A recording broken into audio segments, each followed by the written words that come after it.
Buenas noches. 74 horas después de anunciar su contagio de COVID, reapareció el presidente.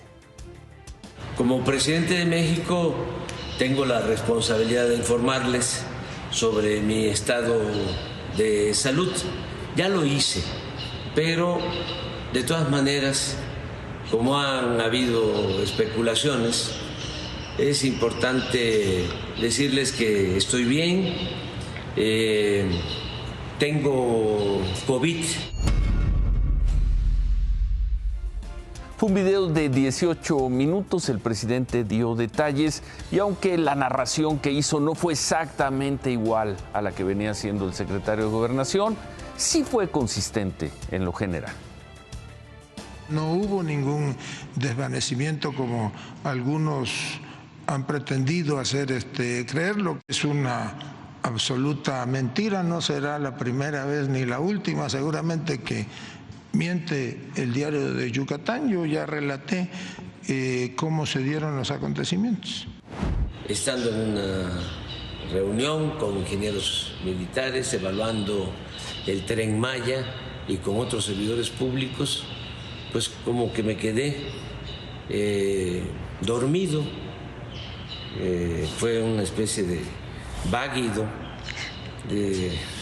hablando coloquialmente, y llegaron de inmediato pues los médicos y me atendieron. No perdí el conocimiento, sí tuve esa situación de desmayo transitorio. La evaluación actual en este tema es de normalidad. De hecho, hasta su función de la tensión arterial se ha controlado más hacia la baja, pero es porque no está haciendo acciones con toda la población que son una acción dinámica que elevan tanto la presión arterial. Por lo tanto, también la tensión arterial está controlada y en buena situación. Por la baja de presión, querían llevarme en camilla y en una ambulancia al hospital. Yo no acepté. Entonces, no me van a llevar a ningún lado. Aquí en este sillón me van a atender. Y ya me tomaron la presión.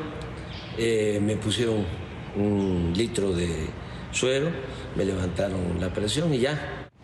Viajó de la ciudad de Mérida a la Ciudad de México, en el Aeropuerto Internacional de la Ciudad de México, y estaba arribando al filo de las 3 de la tarde aproximadamente. O sea, lo hizo de manera normal, como cuando concluye una gira. De manera normal. Y ya decidí venirme a la Ciudad de México, me trasladaron en una ambulancia aérea, pero no venía yo en una camilla, venía yo consciente. El presidente se veía relajado y aprovechó para arremeter contra los de costumbre.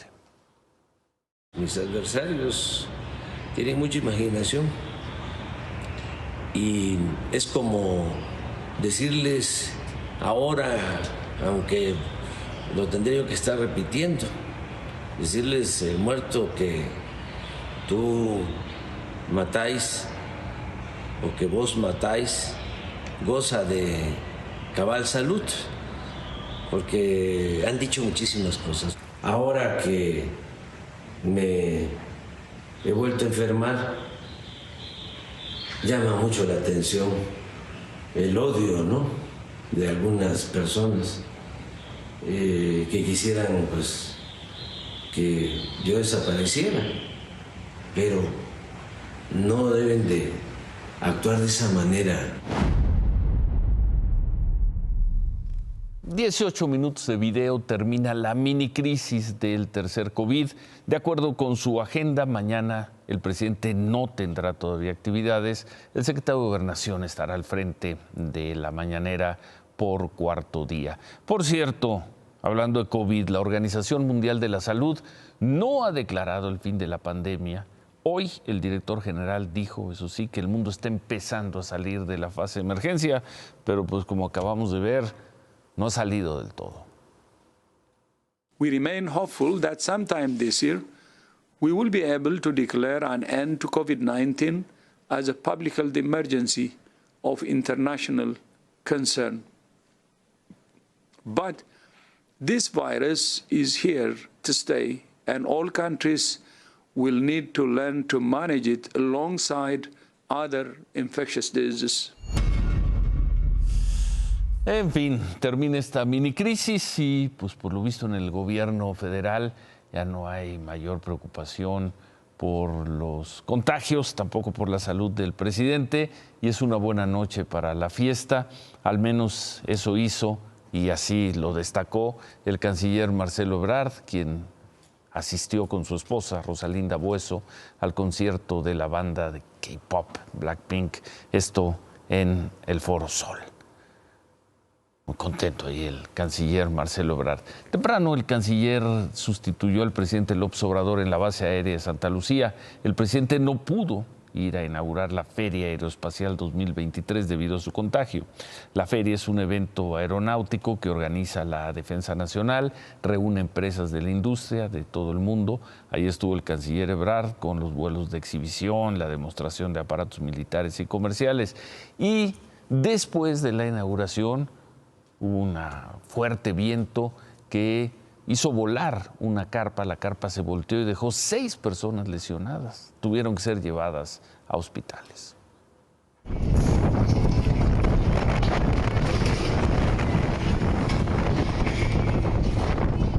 ¡Hay gente, hay gente!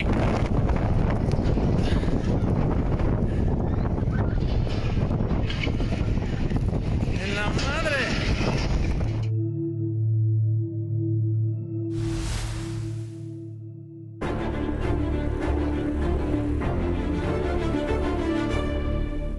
El país político, el país de los videos y el país de todos los días, el de la violencia. Anoche se convocó a un baile de música colombiana en la zona norte de Monterrey. Era un festejo y estaban a celebrar la fundación de una colonia llamada Tierra y Libertad, por cierto, donde muchos personajes del Partido del Trabajo tuvieron que ver, pero la fiesta acabó con violencia.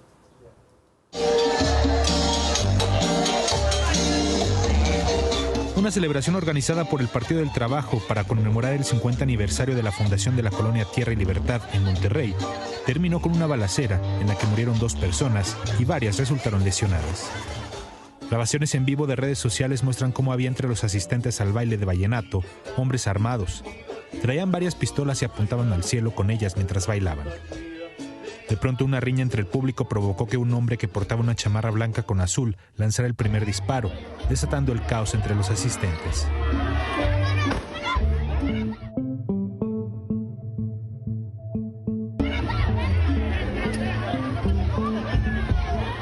Dale para arriba, dale para arriba, dale para arriba. En el lugar había elementos de la Fuerza Civil de Nuevo León. Trataron de contener a los hombres que disparaban, también con disparos y forcejeos con los sujetos armados.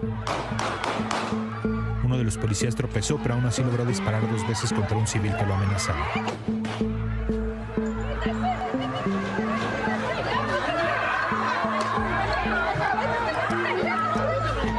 El secretario de Seguridad de Nuevo León, Gerardo Palacios, reconoció que los policías de la Fuerza Civil estaban en desventaja numérica, que están presentados ante el Ministerio Público y que tendrán todo su apoyo en caso de que hayan actuado para proteger a la población. Pero dijo que por la cantidad de personas que había en el sitio, tomará tiempo deslindar responsabilidades.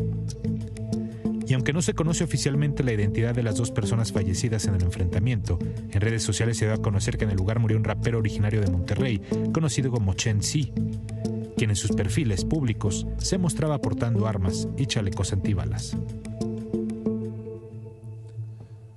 La Secretaría de Seguridad Pública de Nuevo León puso a los policías que participaron en estos hechos como presentados ante el Ministerio Público. ¿Por qué?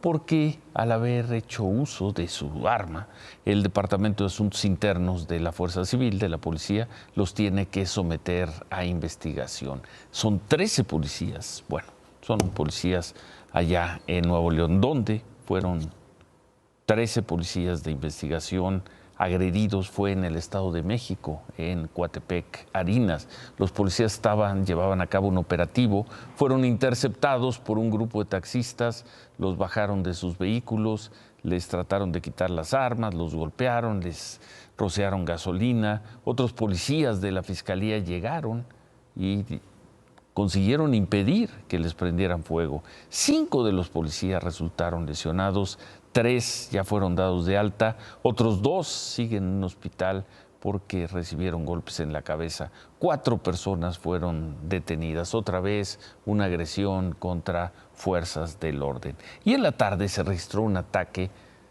contra policías estatales de Zacatecas en el municipio de Genaro Codina, uno de los más pobres del país.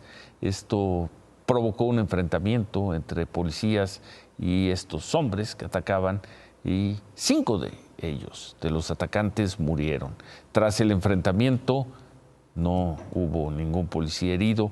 Autoridades estatales informaron que tanto personal estatal como federal mantienen un operativo en la zona para asegurar que la situación esté bajo control y no se repita el ataque. El viernes informamos de la detención de un hombre quien estaría involucrado en el asalto y asesinato con mucha violencia de 3 muchachos, esto en Huitzilac, Morelos. Ese día hablamos con el fiscal del estado, con Uriel Carmona, quien nos dijo esto.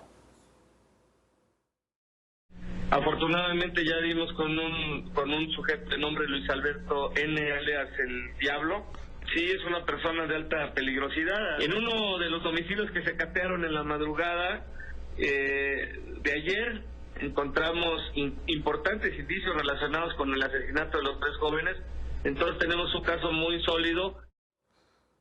Pues un caso muy sólido, no tanto. Hoy la jueza de control, Alejandra Trejo, liberó a esta persona, Luis Alberto, al Diablo, por, según ella, falta de pruebas en contra. De acuerdo con la juez, no se pudo acreditar la participación de este señor en los hechos. En específico, no se pudo comprobar cuál fue su participación en el feminicidio y los 2 homicidios de los que se le acusaban. Y va para afuera. Luego de la audiencia, esta mañana el fiscal de Morelos, Uriel Carmona, informó que ya se interpuso una denuncia contra la jueza Alejandra Trejo, ante la Fiscalía de Combate a la Corrupción. De acuerdo con el fiscal, en la casa de Luis Alberto El Diablo fueron encontradas 2 tarjetas departamentales de 2 de los jóvenes, así como una identificación y una tarjeta bancaria de la joven Noemí Guadalupe, también una cadena metálica y una playera con sangre. Y además puntualizó el fiscal que estos elementos fueron suficientes para que un juez ordenara la orden de aprehensión en contra del Diablo, ya que con ellos se estableció su participación en el caso. Además, el fiscal acusa que se violó el debido proceso y que la jueza no actuó con perspectiva de género por el feminicidio de la joven Noemí.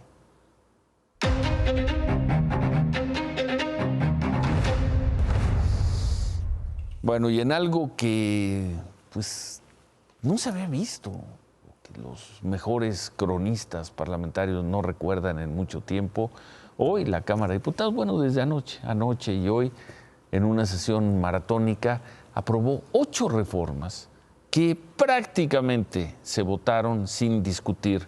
Morena tenía la mayoría y arrolló.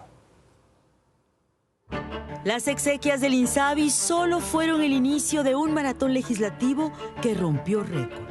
24 horas con 9 minutos. Más de un día de aprobaciones de reformas al vapor para otorgar la concesión del Tren Maya a la Defensa Nacional. Y lo que pretenden es llevarlo directo al descarrilamiento financiero con la tan sobada figura de la asignación. Reformas para que el impuesto al turismo extranjero garantice el financiamiento de las obras del sexenio y para fortalecer el control militar del espacio aéreo mexicano. López va a volver a hacer negocio con su contratista favorito de este sexenio, el general Crescencio Sandoval. Esta noche que vuelan como buitres alrededor de la democracia de México.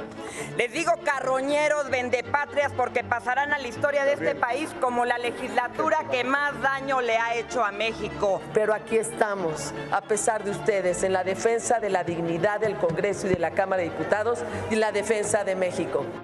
Una sesión en la que el decano de San Lázaro le dio el adiós a la financiera rural, no sin antes lanzar sus advertencias. Vamos a poner a los campesinos en manos de los traficantes de drogas en el campo. Van a vender sus tierras. En un solo día desaparecieron el INSABI de la financiera rural y ahorita están creando la peor ley de ciencia de la historia. Una jornada en la que nada pudo hacer la oposición para frenar el surgimiento del CONACYT de la 4T. Este dictamen es una verdadera porquería. Está hecho con las patas por mediocres resentidos que piensan que sus males son por culpa de las personas exitosas. Una competencia de descalificaciones entre quienes festejaron el fin de la ciencia neoliberal y los reclamos por las promesas incumplidas. Cuando ya se había perdido la compostura, llegó la reforma que hará de la función pública una supersecretaría. Este gobierno lo único que está haciendo es destruir las instituciones, la democracia, robándose el dinero. Ratas tlacuachudas son esos ustedes. En el quién es quién de los casos de corrupción y opacidad, no faltó el karaoke legislativo, salpicado de sospechas e indirectas. Como dice la canción popular, ya llegó el que andaba ausente.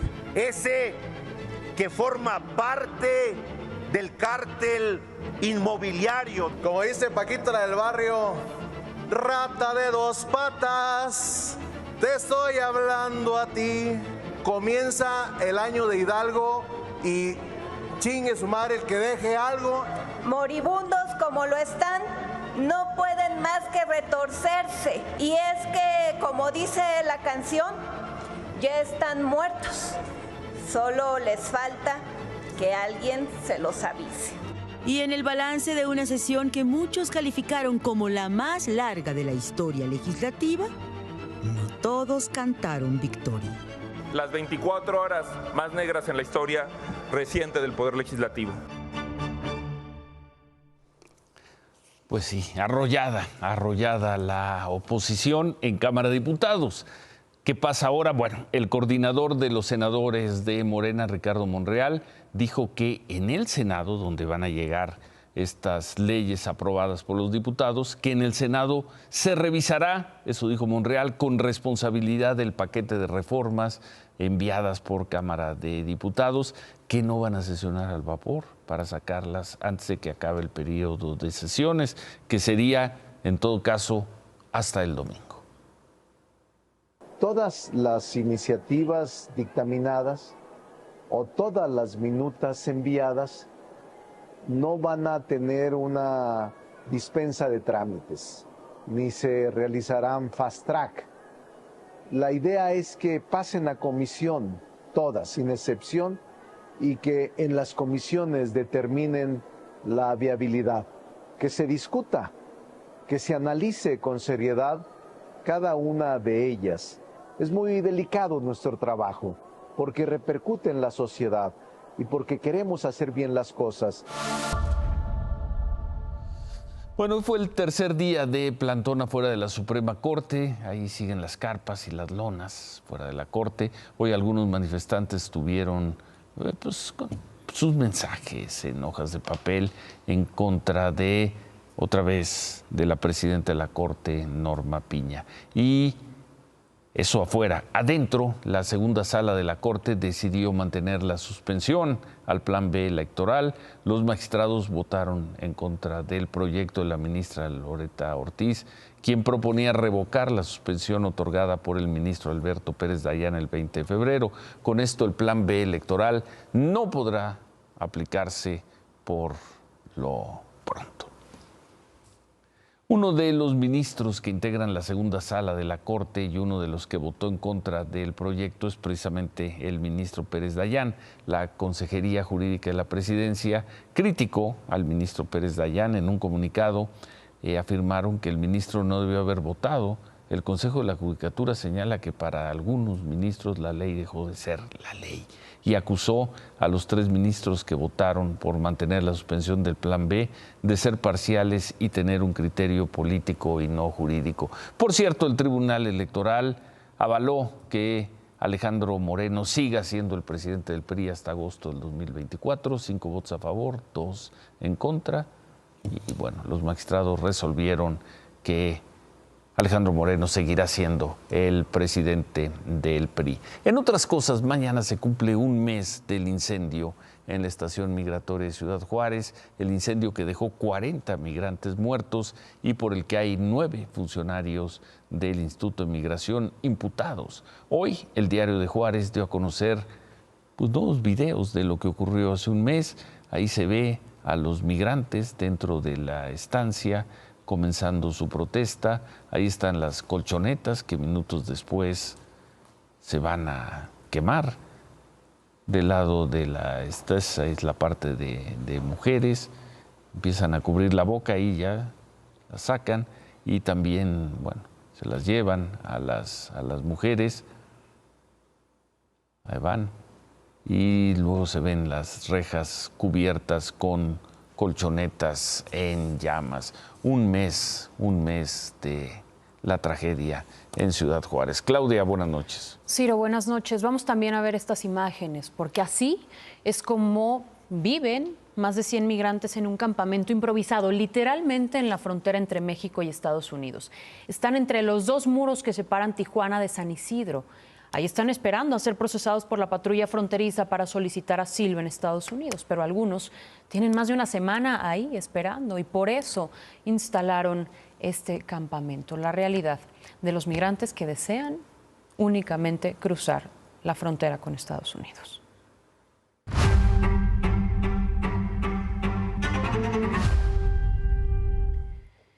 Y la periodista y escritora Elizabeth Jean Carroll testificó ante una corte civil de Nueva York por la demanda que tiene contra Donald Trump. Esta mujer denuncia que Trump abusó sexualmente de ella a mediados de los años 90, hace 30 años. Los hechos habrían ocurrido en los almacenes Bergdorf Goodman en Manhattan, y aunque hizo pública su denuncia hasta 2019, cuando Trump era presidente, hoy, al testificar, Elizabeth Jean Carroll dijo, y cito textual, «Estoy aquí porque Donald Trump me violó». Afirmó también que Trump le pidió que se probara una de las prendas que la acompañó a los vestidores, que ahí se abalanzó sobre ella y la violó. Dijo también que no lo denunció en su momento porque se sentía avergonzada y que cuando finalmente Trump la difamó y destrozó su reputación, cuando finalmente ella decide hablar. Trump no estuvo en la audiencia. Se espera que testifique, aunque ella dijo que él no es responsable. Sus representantes dijeron lo mismo, lo negaron todo. Pero mientras se realizaba, en su red social escribió: el caso es un fraude. ¿Alguien cree que yo llevaría a una mujer que tenía casi 60 años, que no conocía desde la puerta principal de unos almacenes abarrotados, siendo yo tan conocido, a un diminuto vestidor? Ella no gritó, no hay testigos. Dijo, es una estafa. Trump. Por cierto que el Partido Republicano publicó un spot contra el presidente Biden luego de sus declaraciones ayer. Esto luego de que anunciara que va a buscar la reelección. Lo que llama la atención es que es un spot generado con inteligencia artificial con el cual, según los republicanos, muestran cómo se vería, cuál sería el reflejo de Estados Unidos y del mundo si Biden es reelecto. This just in, we can now call the 2024 presidential race for Joe Biden. This morning, an emboldened China invades Taiwan. Financial markets are in free fall as 500 regional banks have shuttered their doors. Border agents were overrun by a surge of 80,000 illegals yesterday evening. Officials closed the city of San Francisco this morning, citing the escalating crime and fentanyl crisis. Who's in charge here? It feels like the train is coming off the tracks. Y falta año y medio para esa elección. Año y medio. Lo que se viene, Ciro.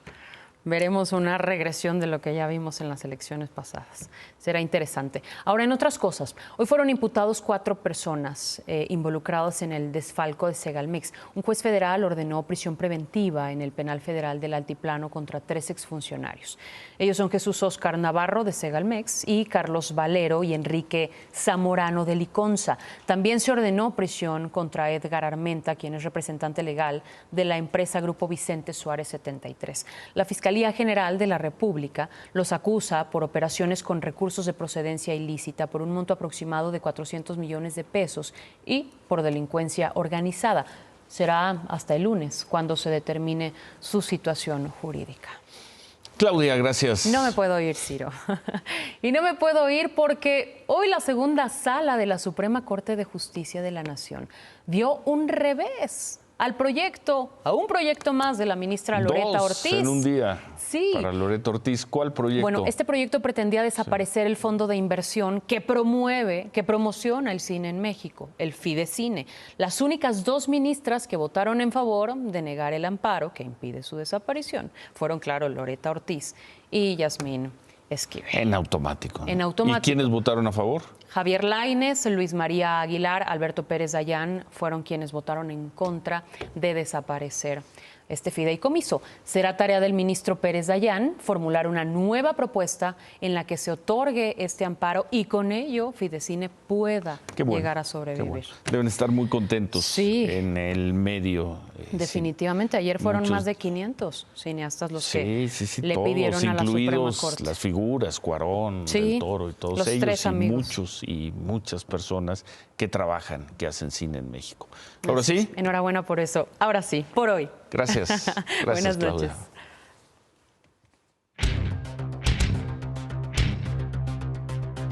En un muy desordenado cierre de periodo de sesiones donde se les ocurrieron muchas cosas, una ley de ciberseguridad que está hecha con las patas. ¿Qué tal, Ciro? ¿Cómo estás? Muy buenas noches. Buenas noches. Se paró la iniciativa para disminuir la jornada laboral de 48 a 40 horas. Eso no pasó. No pasó. Por lo pronto. Quién sabe si pase antes de que acabe Pero este es que gobierno. se tiene que hacer las cosas de una manera mucho más inteligente. Y tomé ese caso como ejemplo de que no se están pensando bien las cosas. Decir, vamos a disminuir la jornada laboral porque sí, porque es... ¿Cuál es el sentido de disminuir la jornada laboral? Habría que pensar cómo estamos en productividad. Somos el país que más horas trabaja de la OSD. Pero somos solo el 30% de la productividad que deberíamos tener o del promedio de la OSD. Es decir... Se trabaja mucho, pero mal. Somos poco productivos. La discusión no tiene que estar en cuántas horas se trabajan. ¿Tú eres productivo?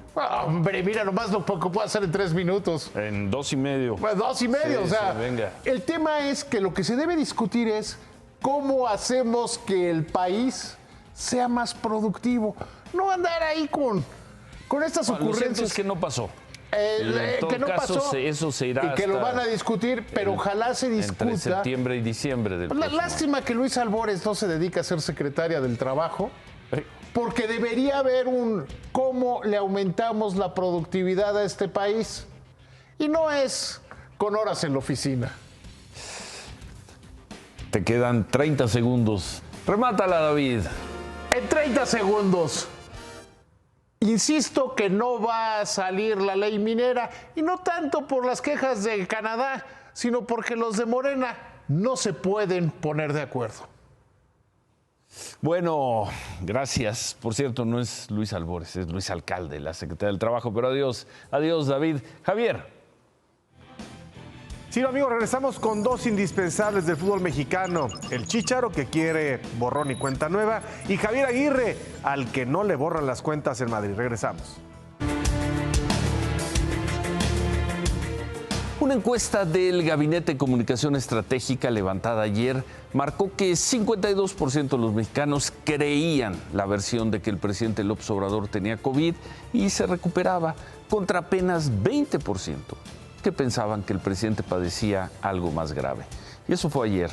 Hoy, lo vimos, apareció un presidente ronco, pero lúcido, tranquilo, informando con sencillez qué le pasó y cómo se recupera. El video de 18 minutos, pues las imágenes lo iban apuntalando y dándole la razón. Nada de extraño sería que las encuestas de popularidad le sumen 2 o 3 o 4 puntos tras este episodio, el del tercer COVID. Manejó la agenda a su antojo estas 72, 74 horas, mientras la oposición era apabullada en la Cámara de Diputados, mientras los panistas se pertrechan ante los encarcelamientos por el llamado cártel inmobiliario y los priistas celebran el diminuto triunfo de Alito, que le permitirá seguir como presidente del partido. Así las cosas cuando faltan solo 13 meses para las elecciones presidenciales. Que nadie se sorprenda si Morena arrasa de nuevo. 13 meses. Se quedan con qué importa. Gracias, buenas noches. Ánimo.